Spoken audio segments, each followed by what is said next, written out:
The U.S. Preventative Services Task Force now says that most women in their 40s should not get routine mammograms. Now, as you know, that flies in the face of what women have been told for years now, and the new guidelines are being challenged by a number of groups, including the American Cancer Society. A woman came up to me on the street today, angry, confused about what to do. A lot of people are wondering, is this some kind of excuse that insurance companies are now going to be using to deny paying for mammograms for women in their 40s? So we want to try to clear up the confusion tonight, dig deeper, and get the facts. Joining us now is Dr. Kimberly Gregory, who's a member of the task force that issued the new guidelines, and Dr. Danielle Copans, who's a professor of radiology at Harvard Medical School. Dr. Copans, you say these new guidelines are outrageous. Why? Well, to begin with, Anderson, just to tell you my credentials, I'm also one of the world's leading experts on mammography screening.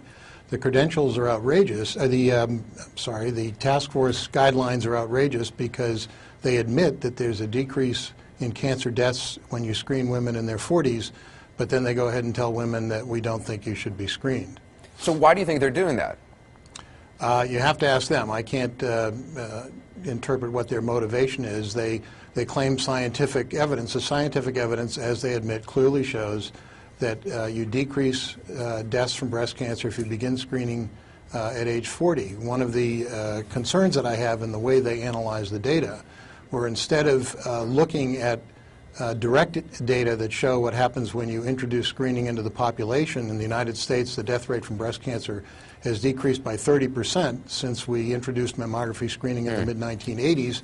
The task force acknowledges that actually the maximum benefit was seen in women in their 40s, and yet they then go ahead and use computer models and ignore direct data from the United States and from Sweden and the Netherlands. Dr. Gregory, you're on the task force. How do you respond? I mean, the fact that many major cancer organizations, American Cancer Society, Sloan Kettering Cancer Center, the Komen Foundation, have come out strongly against your panel's recommendations. Are they wrong?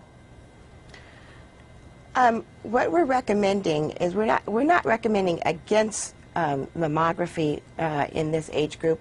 What we're saying is we're recommending against routine screening in this age group, and that the net benefit is small and that there are some harms. Well, what does that mean? So a 40-year-old woman, should she get a mammogram, in your opinion, Dr. Gregory?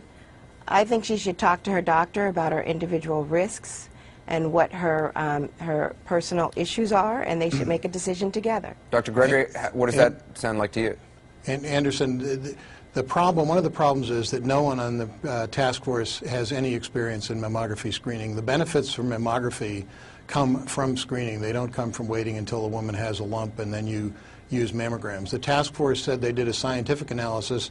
We just heard that they suggest that maybe women who are at high risk should be screened. There's no scientific evidence that screening women at high risk will save any lives. None of the randomized control trials divided women up based on risk. So there's no science to support that recommendation. Furthermore, if you only screen based on increased risk, you'll miss the vast majority of cancers. 75 to 90% of women who develop breast cancer are not at increased risk. So the guidelines just don't make any sense. Dr. Gregory, why wasn't there somebody who's a cancer specialist on the panel? And also, I mean, I read the recommendation, and it seemed to me like the biggest thing you guys were coming up with for why there shouldn't be routine screenings is that it causes anxiety, and that seems like kind of minor. We're actually recommending, it's a grade B recommendation for routine screening in women between 50 and 75, and a grade C between 40 and 49.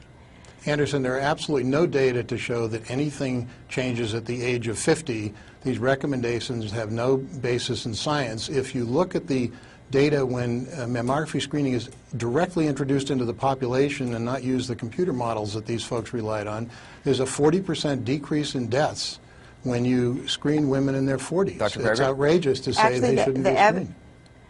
The body of evidence was based on randomized controlled trials, and we know for a fact that the incidence of breast cancer goes up after age 40. So the net benefit and the magnitude of the benefit goes, at age 50. So the magnitude of the benefits is easily appreciated at age 50 and above, and Dr. Gregory, doesn't it? I mean, if it catches some women who otherwise it wouldn't catch, I mean, isn't it a benefit? I mean, if it saves, a handful of women's lives, isn't it still a good thing? Well, but there's a significant number of women who will experience false positive tests and undergo additional tests and biopsies and some complications, so there are some harms. Anderson, we're not talking about a small benefit here. We're talking about a reduction in deaths of 40%. Prior to 1990, the death rate from breast cancer was unchanged for 50 years in the United States. Mammography screening began in the mid-1980s, and soon after, the death rate began to fall. The task force admits on page 720, if you want to go look it up, that the benefit was high, that the decrease in deaths that we've seen in the United States is highest among women in their 40s. Data in Sweden and the Netherlands confirm that. Women should be screened beginning at age 40. Dr. Gregory, a lot of folks I've talked to today, who literally came up to me on the street concerned about this, feel that maybe now insurance companies are going to use your recommendations to not pay for screening for women in their 40s. Are you concerned about that at all? That's beyond the scope of what our recommendations are involved. We do not make recommendations for insurance coverage. You know, that's just ignoring what the fallout is going to be. What your guidelines are suggesting is that women in their 40s will not get to be screened unless they pay for it themselves, and that means poor women won't be screened and they won't benefit from mortality reduction. We got to go, but just bottom line from both of you, Dr. Gregory, a 40-year-old woman sitting in our audience tonight watching, would you recommend she get screened, get a mammogram? I think that she should talk to her doctor and talk about her individual risks and what her concerns are, and they should make a decision for her. And Dr. To be Kopens? individualized. Yeah, I completely agree that we should all be talking about these issues, and women should talk to their doctors, but they should be allowed to make the decision. The task force supports informed decision-making, and they've already decided they're taking the ability to make the decision away from women in their 40s. The American Cancer Society guidelines, I think, are the wisest guidelines. All right. Dr. Gregory, I appreciate your time tonight, and Dr. Kopens as well. By the way, there's more information at ac360.com about breast cancer and mortality rates by age.